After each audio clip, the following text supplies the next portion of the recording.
Армения бросает вызов России.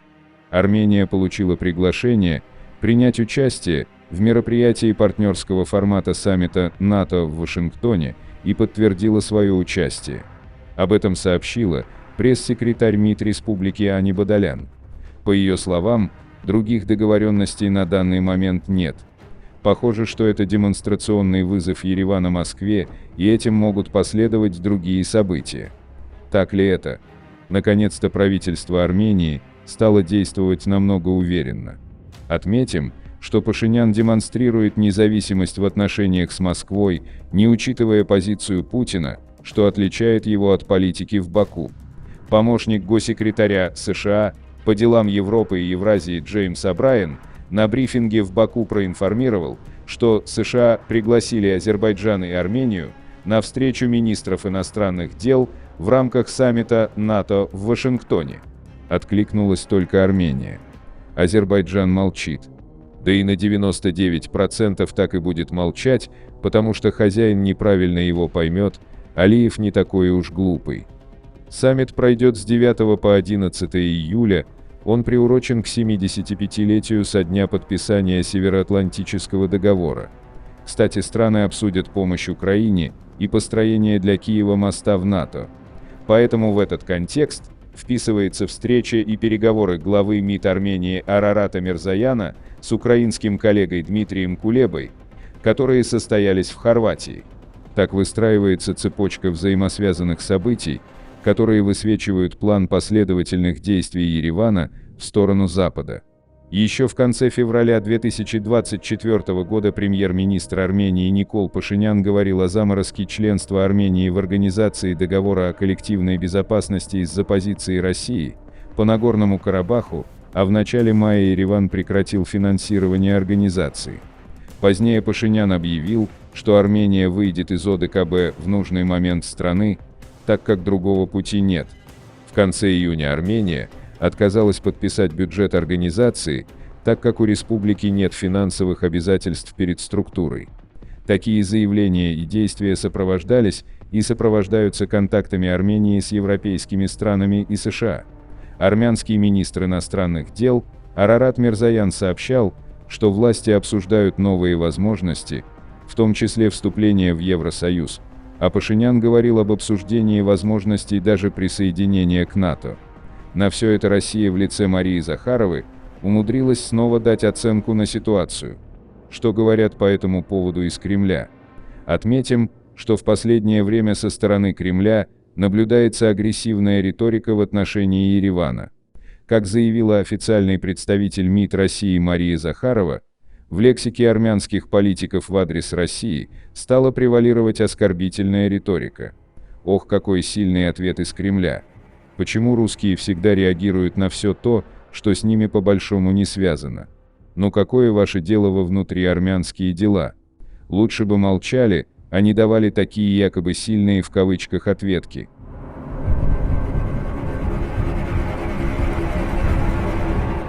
Сработает ли во втором туре тегеранская многоходовка? На выборах в Иране идет битва между персом и тюрком.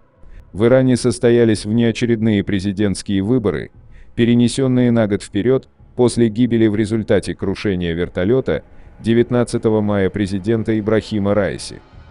На них баллотировались кандидат от реформистов Масуд Пезешкиян, кандидаты от консерваторов спикер Меджлиса Мохаммед Бакир Калибаф, бывший генеральный секретарь Высшего совета национальной безопасности Саид Джалили и бывший министр внутренних дел Мустафа Пурмухамеди. Консервативные кандидаты мэр Тегерана Али Реза Закани и эмир Хусейн Кадизаде Хашими по тактическим соображениям снялись за несколько часов до выборов свои кандидатуры, чтобы обеспечить единство консервативного крыла. В итоге реформист Пезешкиян и консерватор Саид Джалили, не набрав более 50%, прошли во второй тур, который состоится 5 июля. В общей сложности на избирательных участках, установленных в 59 тысячах центров, для примерно 62 миллионов избирателей по всей стране было выдано 24 миллиона 535 тысяч 185 бюллетеней. Явка составила около 40%. Для сравнения, на президентских выборах состоявшееся в стране 18 июня 2021 года, явка была на уровне 48,8%. Кто такой Месут Пезешкиян? Он родился в Махабаде 29 сентября 1954 года в семье отца турка-иранца и матери иранки-курдки. Бакинские СМИ считают его иранским азербайджанцем. На открытом заседании парламента 26 февраля 2016 года он заявил, что Бог создал его турком и что никто не имеет права высмеивать язык и культуру турок. Во время Ирано-Иракской войны 1980-1988 годов Пезешкиян часто бывал на передовой, где отвечал за отправку медицинских бригад и работал комбатантом и врачом. Пезешкиян закончил курс общей практики в 1985 году и начал преподавать физиологию в медицинской школе. После войны он продолжил свое образование, пройдя ординатуру по общей хирургии в Тебризском университете медицинских наук. В 1993 году получил специальность кардиохирурга в Иранском университете медицинских наук. Позже стал кардиохирургом, а в 1994 году стал ректором Тебризского университета медицинских наук и занимал эту должность в течение 5 лет. 4 года спустя был назначен министром здравоохранения и занимал эту должность с 2001 по 2005 год. С тех пор он 5 раз избирался в иранский парламент, представляя Тебриз, и занимал пост первого заместителя спикера парламента с 2016 по 2020 год. Саид Джалили родился 6 сентября 1965 года в Мешхеде. Имеет докторскую степень на факультете политических наук университета имама Садика в Тегеране, является преподавателем того же университета, неоднократно участвовал в Ирано-Иракской войне в качестве члена добровольческой организации ополчения «Бесик», входящей в состав революционной гвардии Ирана. Был ранен в правую ногу во время операции Кербела-5, проведенной Ираном против иракских войск, и ему пришлось ампутировать правую ногу. Занимал различные должности в Министерстве иностранных дел Ирана, в том числе в Департаменте Европы и Америки.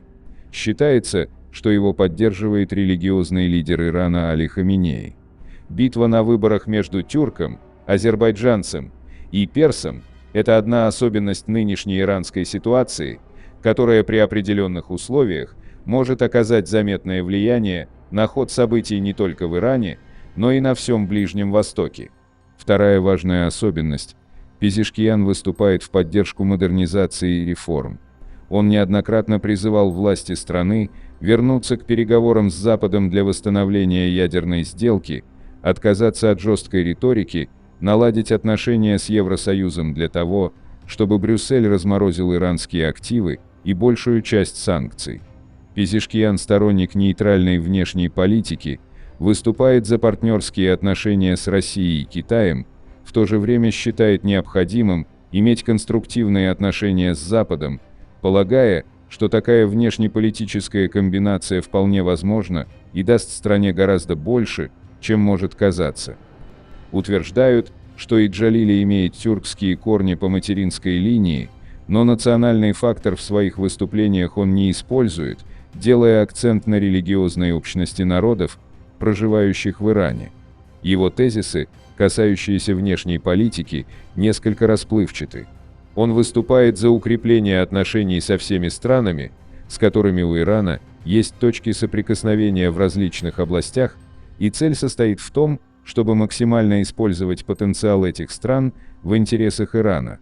Но надо специально отметить, что роль президента в Иране не является основополагающей, все вопросы, связанные с внешней политикой, а также с безопасностью, курирует лично верховный лидер Исламской Республики Аятолла Хаминеи.